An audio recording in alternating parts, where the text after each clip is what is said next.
Bismillahirrahmanirrahim. Assalamualaikum. Bersama saya Cikgu Fauzi dari Star Ipoh.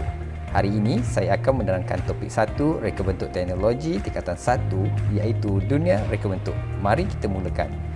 Dalam topik ini terdapat 3 standard kandungan yang ada. 1.1 dunia reka bentuk. 1.2 kepentingan reka bentuk dan teknologi. 1.3 invensi dan inovasi dalam reka bentuk. Seterusnya adalah standard pembelajaran.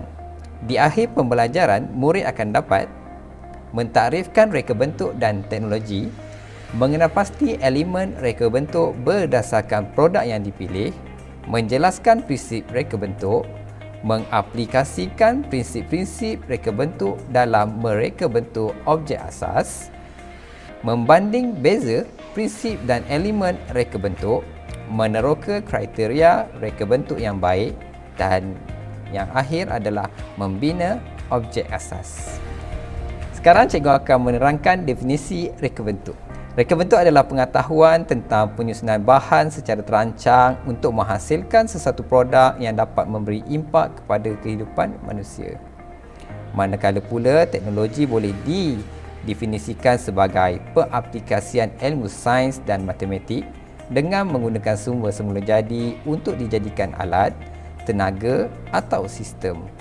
Jika digabungkan kedua-dua ini, reka bentuk dan teknologi boleh ditakrifkan sebagai gabungan pengetahuan tentang penyusunan bahan secara terancang dengan mengaplikasikan pengetahuan sains dan matematik.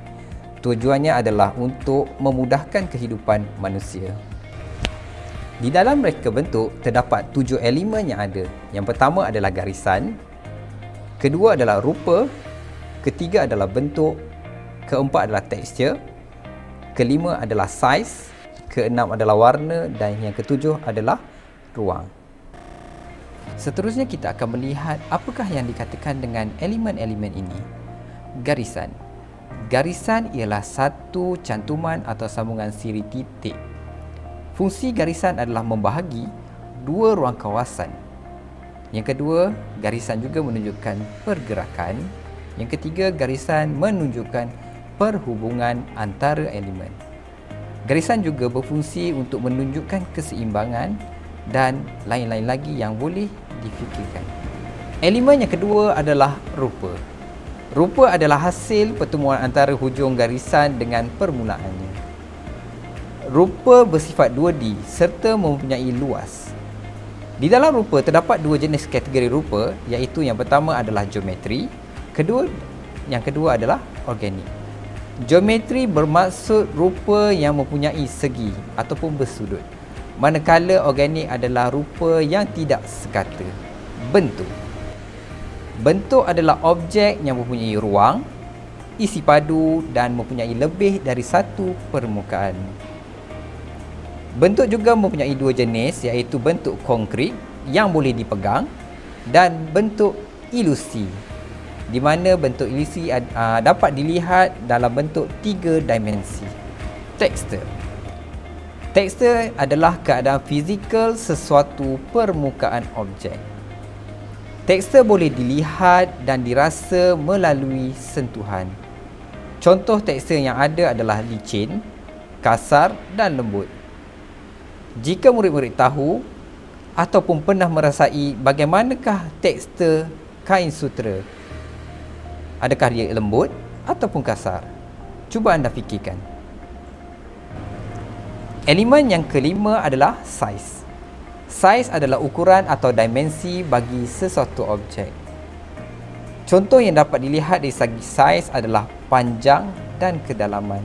Seperti yang anda lihat, saya telah memberi contoh iaitu gambar botol di mana terdapat 3 saiz yang ada di situ, di mana besar, sederhana dan kecil. Elemen yang keenam adalah warna. Warna dapat dilihat dari kesan pembalikan cahaya yang dilihat melalui mata. Terdapat 3 kumpulan warna iaitu primer, sekunder dan tertier. Warna juga terdapat dalam 2 suhu, di mana suhu panas dan sejuk. Suhu panas ataupun warna panas ini dapat dilihat dari segi warna yang terang, manakala warna-warna yang sejuk adalah warna yang redup ataupun tenang. Elemen yang terakhir adalah ruang. Apakah yang dikatakan dengan ruang? Ruang adalah kawasan kosong yang dikelilingi oleh elemen garisan. Seperti yang murid-murid dapat lihat, cikgu memberikan satu contoh kotak di mana kotak yang mempunyai ruang. Di dalam ruang terdapat dua jenis, iaitu ruang nyata dan ruang ilusi. Ruang nyata adalah ruang fizikal yang boleh kita pegang atau kita rasa, dan ruang ilusi adalah ruang tampak seperti yang anda tahu, di mana lukisan-lukisan yang boleh menampakkan 3D. Seterusnya kita balik kepada prinsip reka bentuk. Prinsip reka bentuk mempunyai 7 prinsip. Yang pertama adalah keseimbangan, kedua adalah pengulangan, kontras, kepelbagaian, kesatuan, keringkasan dan harmoni. Keseimbangan. Apakah yang dikatakan dengan keseimbangan? Terdapat dua jenis keseimbangan, iaitu simetri dan asimetri. Simetri adalah keseimbangan yang berbentuk formal, manakala asimetri adalah tidak formal, di mana formal ataupun simetri kedua-dua belah adalah sama, dan asimetri pula kedua-dua belah bersifat tersendiri. Prinsip yang kedua adalah pengulangan. Pengulangan adalah penyusunan objek secara berulang dari segi saiz dan bentuk. Pengulangan boleh disusun dalam bentuk pola, bersiri, selari ataupun jejari. Kontras. Kontras adalah perbezaan ketara pada ciri elemen yang digunakan. Antara kontras ataupun elemen yang boleh dimasukkan adalah warna, saiz, bentuk dan lain-lain lagi. Tujuan kontras adalah untuk menyerlahkan perbezaan, menarik perhatian dan memberi fokus. Apa pula yang dikatakan dengan kesatuan? Kesatuan adalah menggabungkan semua elemen untuk membentuk imej, tema atau idea yang sempurna. Kepelbagaian. Kepelbagaian dihasilkan dengan menggunakan elemen reka bentuk yang ada. Kepelbagaian juga dapat menambahkan daya tarikan sesuatu rekaan. Selalunya kepelbagaian digunakan dalam reka bentuk fashion. Prinsip yang ketujuh pula adalah keringkasan. Keringkasan adalah reka bentuk yang mudah difahami yang dapat mengurangkan kekeliruan orang yang melihat. Prinsip yang terakhir adalah harmoni. Harmoni dapat memberikan kesan keamanan dan kedamaian kepada seseorang. Harmoni dapat dihasilkan dari susun atur perabot, tona warna dan penggunaan alam semula jadi. Sebelum cikgu meneruskan pembelajaran, murid-murid masih ingat lagi elemen reka bentuk? Agak-agak ada berapa elemen reka bentuk yang ada? Baiklah, kita akan teruskan pembelajaran kita. Cikgu akan menerangkan aplikasi prinsip-prinsip reka bentuk dalam reka bentuk objek asas. Di dalam subtopik ini, cikgu akan menerangkan apa yang dikatakan prinsip. Prinsip reka bentuk adalah tunggak utama dalam penghasilan sesebuah reka bentuk. Reka bentuk yang baik adalah reka bentuk yang dihasilkan dengan menggunakan prinsip-prinsip reka bentuk. Mari kita lihat bagaimana untuk menghasilkan reka bentuk yang baik. Langkah-langkah mereka bentuk objek asas. Terdapat dua langkah dalam mereka bentuk objek asas. Langkah pertama adalah dengan memilih elemen rupa yang sesuai. Kemudian lakarkan elemen itu. Langkah kedua pula adalah dengan memastikan lakaran tersebut mengikut prinsip reka bentuk. Cuba anak-anak murid lihat pada gambar rajah berikut. Apakah elemen dan prinsip yang ada?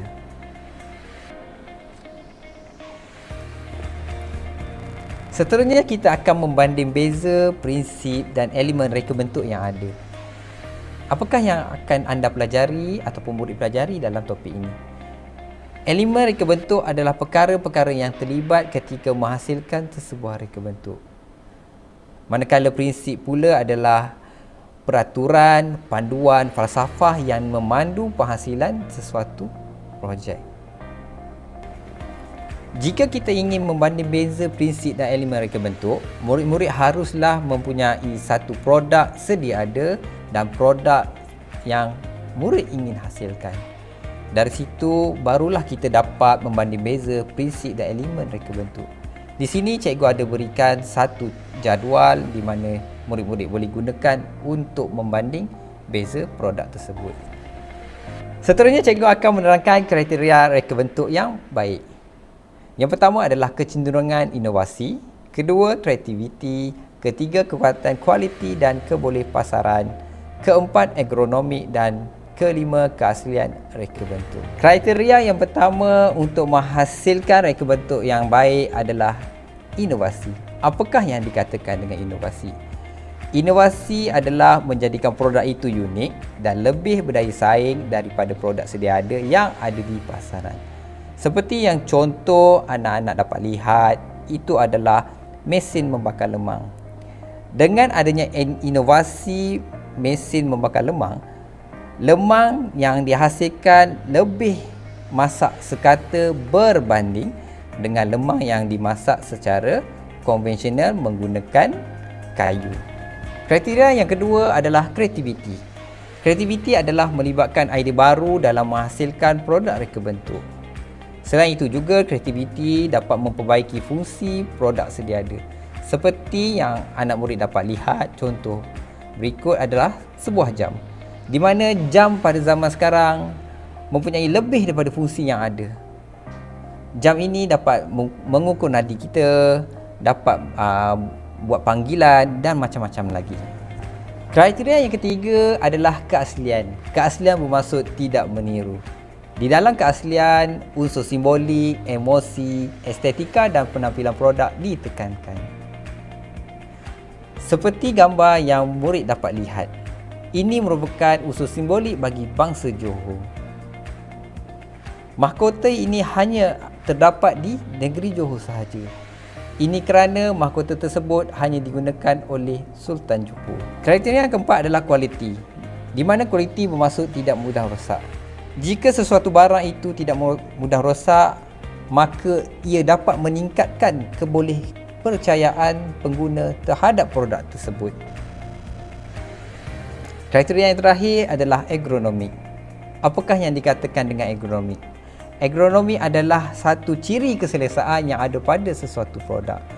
Seperti yang anda lihat, ini adalah sebuah kerusi, di mana kerusi yang mempunyai ataupun mengikut poster badan manusia.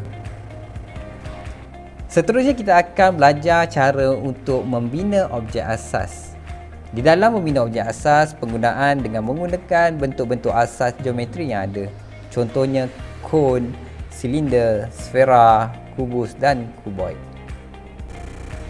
Terdapat 4 teknik yang kita perlu tahu untuk membina projek. Yang pertama, pembenaman. Kedua, pembuangan. Ketiga, penyatuan. Dan terakhir, peleraian. Teknik yang pertama, pembenaman. Apakah yang dimaksudkan dengan pembenaman? Pembenaman adalah meletakkan sesuatu objek asas itu dimasukkan ke dalam objek yang berlainan. Selalunya pembenaman ini dilakukan ataupun dipanggil tanggam. Teknik yang kedua adalah teknik pembuangan, di mana kita membuang bahagian yang kita tidak kehendaki ataupun tidak ingini. Terdapat 3 kaedah yang boleh digunakan dalam teknik pembuangan, iaitu kerat, tebuk dan cukir. Seperti yang contoh yang cikgu berikan, ini adalah salah satu kaedah, iaitu kaedah tebuk. Teknik seterusnya adalah teknik penyatuan, di mana sesuatu benda ataupun objek dicantum secara terus. Di dalam teknik penyatuan ataupun kaedah penyatuan ini menggunakan paku, skru, glue ataupun rivet. Teknik yang terakhir dalam pembinaan adalah peleraian, di mana sebagai objek itu dileraikan sehingga boleh menjadi objek yang baru. Seperti yang murid-murid dapat lihat, berikut adalah playing mat. Di dalam playing mat ini, ABC tersebut boleh dileraikan. Okey, setelah dileraikan, ABC tersebut boleh dijadikan bahan pembelajaran untuk anak-anak kecil. Kesimpulan yang kita dapat daripada pembelajaran hari ini iaitu terdapat 7 elemen dan prinsip yang harus kita fahami. Elemen dan prinsip tersebut merupakan kunci utama dalam mereka bentuk sesuatu produk. Produk yang dihasilkan pula haruslah memenuhi kriteria yang telah diterangkan sebentar tadi. Diharap semua murid dapat faham apa yang cikgu terangkan. Kita berjumpa lagi di lain masa. Assalamualaikum.